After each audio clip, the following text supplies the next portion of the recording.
ایک دفعہ کا ذکر ہے، اسٹینفورڈ کے نام سے ایک اسکول تھا۔ اس اسکول میں ایک سلمان نام کا بچہ پڑھا کرتا تھا۔ سلمان ایک معذور بچہ تھا۔ سلمان کو باسکٹ بال کھیلنے کا بہت شوق تھا۔ وہ کلاس روم کی کھڑکی سے باہر اپنے دوست نوید اور زبیر کو روزانہ کھیلتا دیکھتا تھا، مگر بہت افسردہ ہو جاتا تھا۔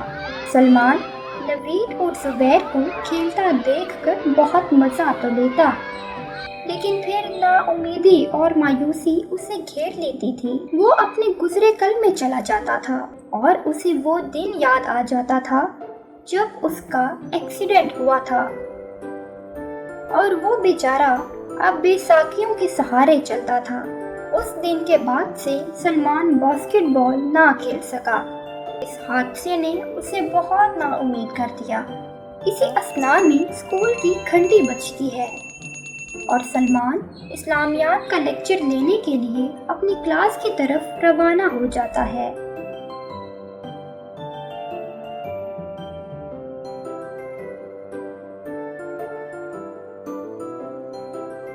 اور افسردہ اپنی جگہ پہ بیٹھ جاتا ہے۔ کلاس کے باقی بچے ابھی تک کلاس میں نہیں پہنچے تھے۔ سرباسط جو اسلامیات کے ٹیچر ہیں وہ وقت کے بہت پابند ہیں اور گھنٹی بجتے ہی کلاس روم پہنچ جاتے ہیں۔ کلاس روم میں داخل ہو کر وہ اپنی کتاب میز پہ رکھ دیتے ہیں اور سلمان کو افسردہ دیکھ کر اس کے پاس کھڑے ہو جاتے ہیں۔ السلام علیکم سر۔ وعلیکم السلام سلمان بیٹا، تم اتنے پریشان کیوں لگ رہے ہو؟ کوئی بات ہوئی ہے کیا؟ سر میں بھی اپنے دوست نوید اور زبیر کی طرح باسکٹ بال کھیلنا چاہتا ہوں، لیکن کیا سلمان بیٹا؟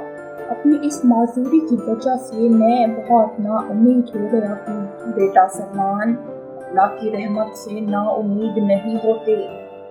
ایک دن ضرور آئے گا جب تم بالکل صحت مند ہو جاؤ گے۔ کیا آپ میری مدد کریں گے اس نا امیدی کو کم کرنے میں؟ ہاں سلمان بیٹا، میں ضرور تمہاری مدد کروں گا۔ آج میں تمہیں زندگی سے نا امید نہ رہنے کی دعا بتاؤں گا۔ یہ دعا تمہیں نا امید نہیں رہنے دے گی اور انشاءاللہ تم دوبارہ امید کی طرف لوٹ آؤ گے۔ اللهم اغفر لي وارحمني والحقني بالرفيق الاعلى۔ اے اللہ مجھے معاف فرما اور مجھ پر رحم فرما اور ملا دے مجھے رفیق اعلیٰ کے ساتھ۔ شکریہ سر باسط، میں یہ دعا ضرور یاد کروں گا اور باقاعدگی سے پڑھوں گا۔ شاباش بیٹا۔ تو بچوں، ہمیں بھی سرباسط کی طرح نا امید لوگوں کو یہ دعا ضرور بتانی چاہیے۔ اس سے ہمیں ثواب بھی ملے گا اور اللہ ہم سے بہت خوش ہوگا۔